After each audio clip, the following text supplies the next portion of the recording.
Welcome to the Next Level Human podcast. As a human, you have a job to do. In fact, you have 4 jobs: to earn and manage money, to attain and maintain health and fitness, to build and sustain personal relationships, to find meaning and make a difference. None of these jobs are taught in school, and that is what this podcast is designed to do: to educate us all on living our most fulfilled lives through the mastery of these 4 jobs. I'm your host, Dr. Jade, and I believe we are here living this life for 3 reasons and 3 reasons only: to learn, to teach, and to love. In this podcast, I will be learning, teaching, and loving right along with you. I'm grateful to have your company. Here's to our next level.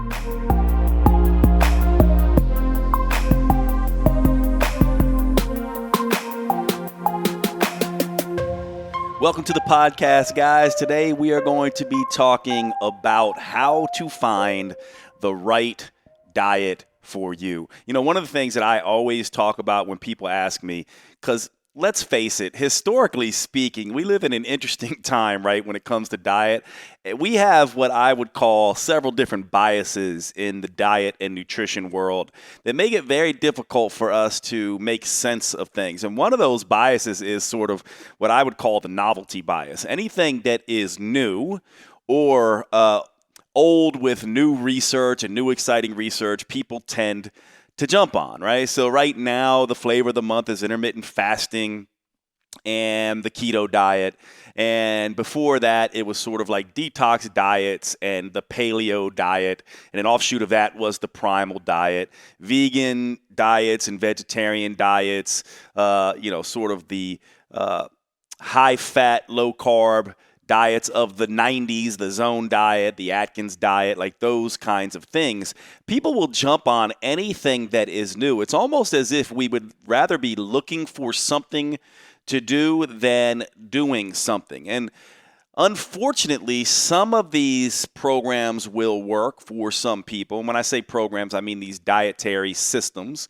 But most are just not useful for people over the long run as a lifestyle approach. And the truth of the matter is that a lifestyle approach is the only real approach that works. And so one of the things that I have been preaching for a very long time is that there's only one rule of nutrition and health and fitness, and that is do what works for you. But that answer, do what works for you, is very, very unsatisfying for so many people. They hear it and they say things like, well, that's a cop-out. Just give me the rules. Just give me the recipe. Just give me the protocol. I will do my best to follow it, and that's the way it should work. But the fact of the matter is it does not work that way because we are each different. We are different in our metabolic expression, we are different in our psychology, and we are different in our personal preferences. And anyone who's listened to me for any length of time in the education that I provide knows and probably can recite this again and again and again. Pip, don't do that. Stop. Sorry, guys. I'm babysitting my ex Jill's dog, and she's chewing on my shoe right now. Good. Don't do that. So here's the thing that I think that we need to understand. Okay, well, if it's unsatisfying, right, to have this answer do what works for you, it's probably unsatisfying because people are like, well, what does that mean exactly? And I'm going to define in this podcast exactly what I mean by that. Now, here's the good news. The good news is that you can really start with any protocol you want. Any recipe, and when I say recipe, I just mean, people treating nutrition as if it's a recipe, like you're baking a cake. Just do X, Y, and Z, and you should see results. And we know this typically doesn't happen, but you can really choose anything that you want to start with. The caveat here is that it's a starting place only. And once you start with a particular regime, then you have to decide, is this working for me or not? One of the best ways that I've described this to people is to listen to Bruce Lee. And Bruce Lee, a lot of people know him as a martial artist and a sort of celebrity actor. back in the day, but he was also a philosopher. And one of the things that a lot of people don't know about Bruce Lee is he actually created his own martial arts called Jeet Kune Do. And Jeet Kune Do was a sort of conglomeration of all of the best of the martial arts, the best of the best, sort of down to its basis. And he had a saying, and he basically said, what you want to do when you're studying martial arts or studying in general is you want to absorb what is useful, discard what is not, and then add what is uniquely your own. And so this is how you really want to be looking at nutrition and finding and then doing what works for you. There are going to be certain things that you'll be exposed to, like the keto diet or the paleo diet or the vegan diet or the vegetarian diet or some book you read by some guru or the vegetarian and vegan diet. There's many, many different approaches. Maybe you decide you go on a detox program or something like that. What you want to do is from all of these experiences that you're having, you're essentially trying things out. So you can start wherever you want, and you take from those things the aspects that are useful. So absorb what is useful for you. And then you sort of discard what is not. Maybe you don't like a particular food. Maybe you don't like greens, drinks, and those kinds of things. And, maybe you don't like chard, and maybe you don't like certain things, so you don't do those particular things. You absorb the stuff that works for you. You discard the stuff that does not, whether it's not working or just based on your personal preferences, and then you add what is uniquely your own. For example, if you love wine and you love certain things like that, well, then you bring wine into your program. It would be ludicrous if you love wine or you love chocolate to say, I'm never going to eat those things again. You find a way to bring them into your program, this diet system that you're developing for yourself. It's a program built by you for you. So the first aspect of this is absorb what is useful. How do we know what is useful? So I'm going to walk you through how I would do this with somebody clinically. And it does not matter. So what I would say is first and foremost, choose a baseline program. And if you don't have one to choose, I'll give you one. But I would say, some of the best out there, the best probably off-the-shelf one that I like to start most people on, if you're just asking me my advice at sort of like a social gathering or something like that, and you're like, oh, I hear you're into, nutrition and natural medicine and things like that, what diet should I start? I would probably say something like, the paleo diet is a really good place to start because it is a good mix between a very high, sort of plant-based diet, lean quality proteins, and we know in the research that foods that are very rich in fiber and very rich in protein and very rich in water are highly satiating, meaning they fill us up. And by including lots and lots of these foods, we can achieve a caloric deficit without as much effort. Obviously, if you're hungry all the time, it's going to be hard to resist, and you're probably going to end up more times than not in calorie excess, and you do need to create a calorie deficit. And so what I would say is you start with any program like that allows you to more easily achieve a calorie deficit. So one off-the-shelf program that I oftentimes like to use is the paleo diet. And then from there, what you're going to do is you're going to eat breakfast, and you're going to eat lunch, and you're going to eat dinner. Or maybe you're going to do a paleo diet combined with intermittent fasting because you heard that would be cool. So you do maybe a meal at noon is your first meal, and a meal at 4 is your second meal, and then a meal at like 7 or 8 is your third meal. And essentially, after all of these meals, and at the end of the day, you're going to have some way to evaluate how your body is responding. Now, obviously, if you are fueling your body correctly and your body is getting the correct fuel and getting what it needs, your body is not going to be suffering from excessive hunger. You're not going to be in a situation where you're craving things constantly. And your energy is going to be stable and predictable. You're also probably going to notice stable mood, good quality sleep, all of those kinds of things. And so what I would say then is after each meal, you want to essentially assess what is going on with your hunger, what is going on with your cravings, and what is going on with your energy.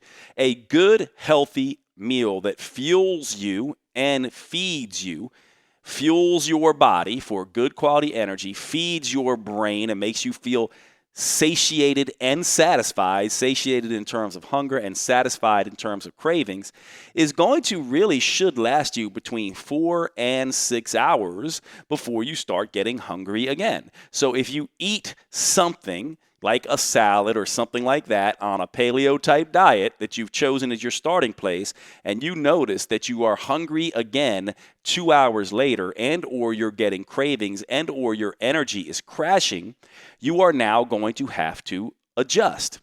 Now, if you notice that that particular meal that you ate leaves you without hunger, no cravings, and stable and predictable energy levels, that is probably something that you want to absorb that is useful.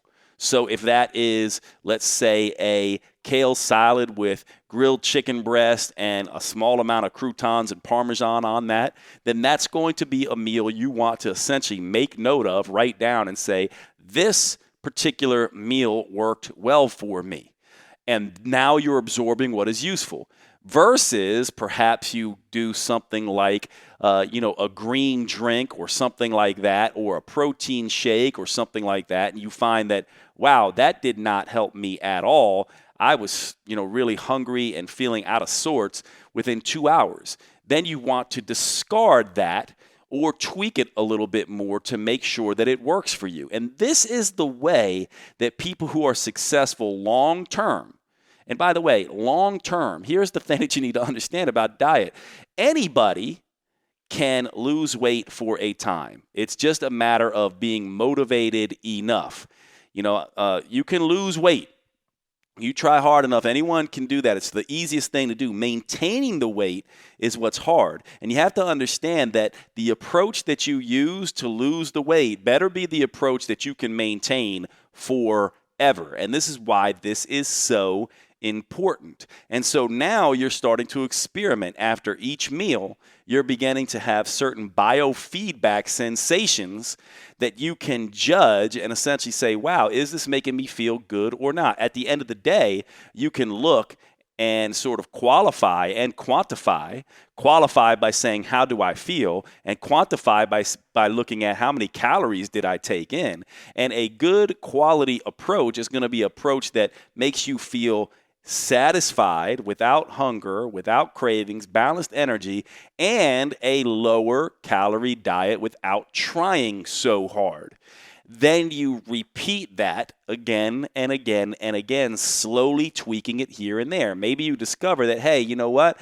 I really do well having salad as my first meal. I really do well with a protein meal replacement after my workout. And I really do well when I have a mixed dinner of meat, starch, and plenty of vegetables with a small amount of wine. And I basically just gave you guys my formula that I've discovered for myself. I do really, really well with that kind of approach. One big, large salad in the middle of the day, a protein meal replacement somewhere along the way, preferably post-workout, and then a mixed meal at the end of the day that has a little starch, a little bit of fat, and a little bit of alcohol, and makes me feel satisfied, right?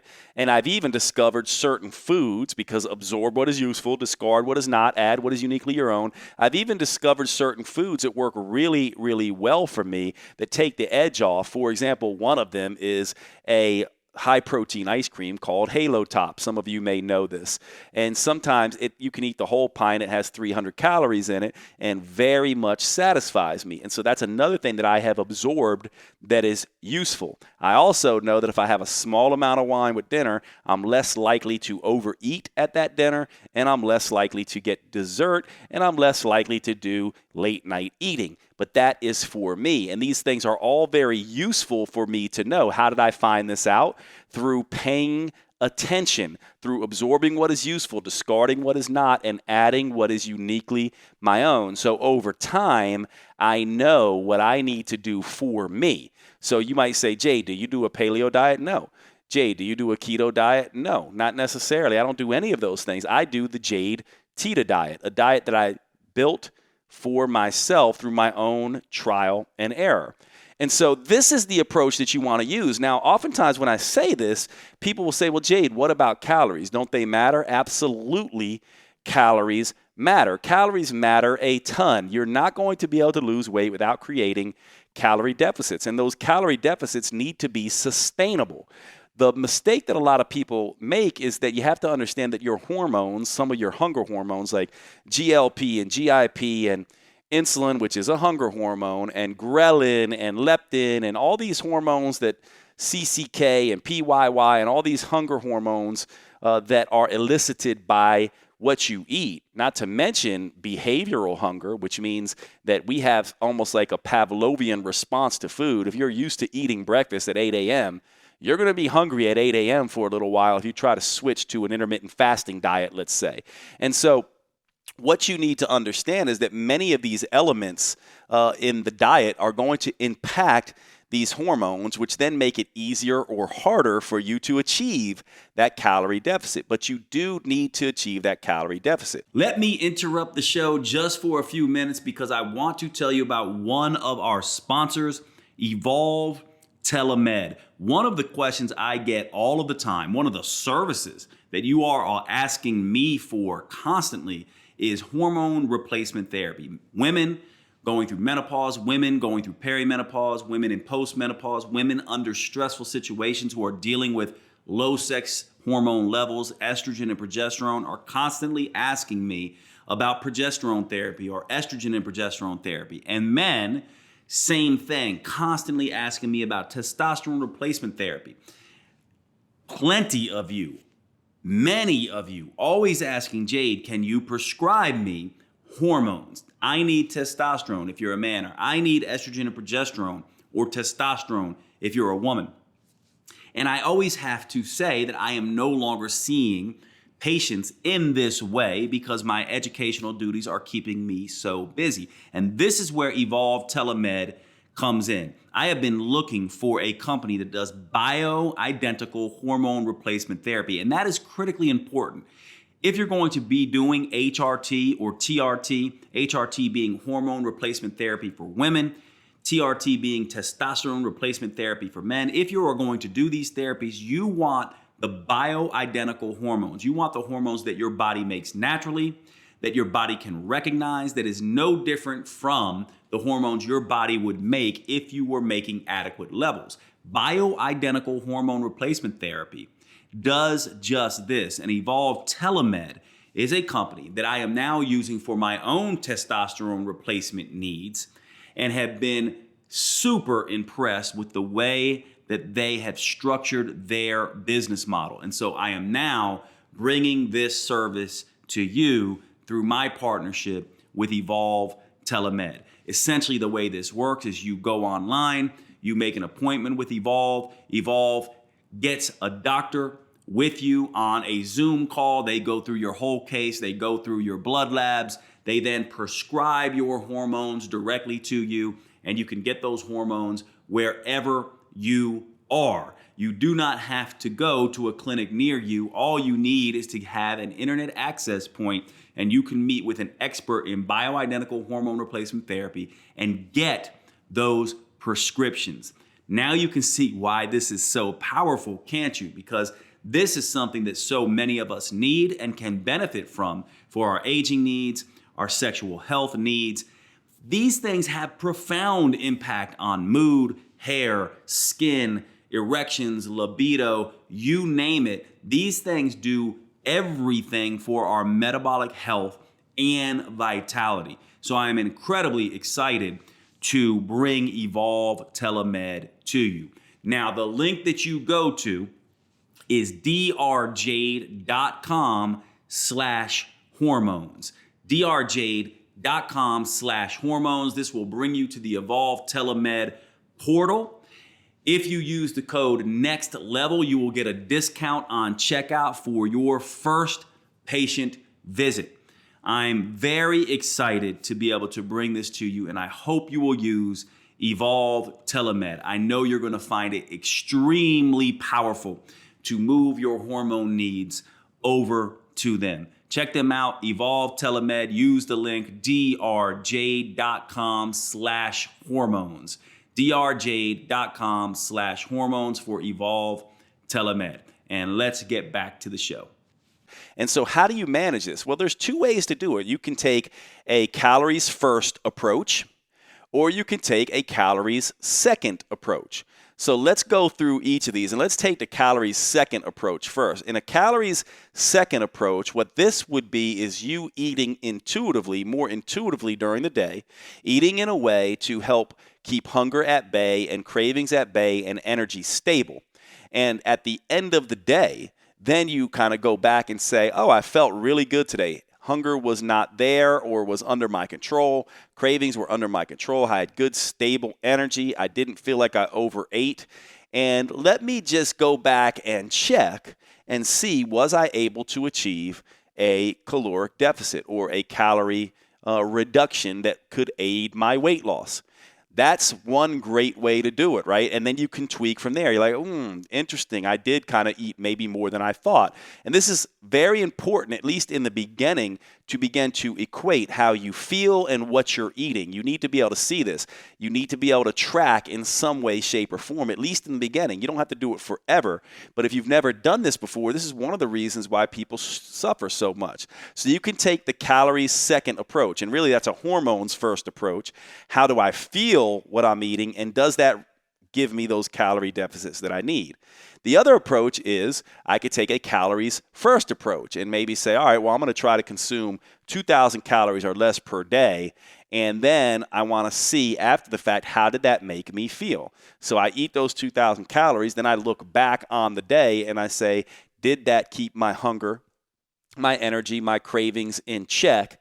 And if it didn't, then I need to adjust either the macro ratio of those calories or the amount of calories themselves. And there's many different ways to do this. And again, this is a personal preference thing as well. There's no one way that's better than the other. And it bothers me when you have certain coaches say, oh, you need to do your macros. Some people absolutely thrive on that because they love math. Other people want to be more intuitive with this. And so this is also a personal preference thing. And so you may want to fool around with both of these. So again, remember what we're doing. Absorb what is useful, discard what is not, add what is uniquely your own. You may find that absorbing what is useful is that you're one of these people that has to track your calories, and you found out something like MyFitnessPal. I'm absorbing that's useful. That app, MyFitnessPal, if I plug my stuff in and I'm aware of my numbers, things get easy. But if I let it slide and I don't do that, I oftentimes end up more times than not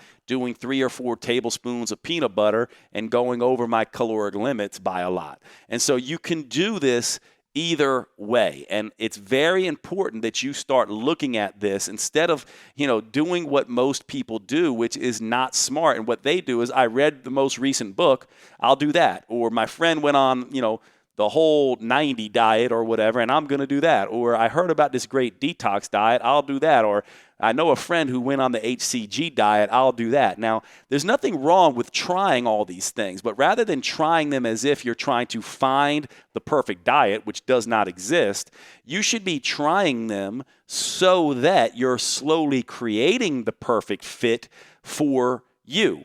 One of the things that I like to talk about here is that when you think about all the different nutritional sort of philosophies and tools that we have, that's exactly how you want to look at them. Think about it like a toolbox. In that toolbox, there's a screwdriver, there's a hammer, there's some nails, there's a hacksaw, there's an Allen wrench, there's a ratchet set. There's all these different things that you can use, and depending on your unique needs, your metabolic needs, you might need a particular set of tools. And that's how I would be looking at nutrition. Intermittent fasting, and fasting is a particular tool. Maybe it's the screwdriver. Keto diets are a particular tool. Maybe that's the hacksaw. What you want to be doing is looking at these particular things, and instead of treating them like they're a religion and the only way to do things, you look at them as like, okay, here's a set of tools. I will try these out and see if I can master some of these tools and see if they work for me or not. And you'll find out pretty quickly. If you end up doing an intermittent fasting diet or a time-restricted feeding approach where you basically are eating only 8 hours during the day and fasting for 16 hours, you'll know pretty quickly if that ends up more times than not making you binge throughout the week. Because here's what happens to a lot of people on an intermittent fasting type approach. They fast, they come out of the fast, and in that 8-hour window, as a result of the fast, they end up eating 5,000 calories. Where if instead they ate in a 12-hour window, they would only eat 2,000 calories. Now, other people, like myself, do really well with time-restricted feeding. I give myself 8 to 4 hours to eat my meals. I usually am not going to, put myself into calorie excess in that regard. And so some people, intermittent fasting will backfire and cause binge eating behavior. And for other people, it won't.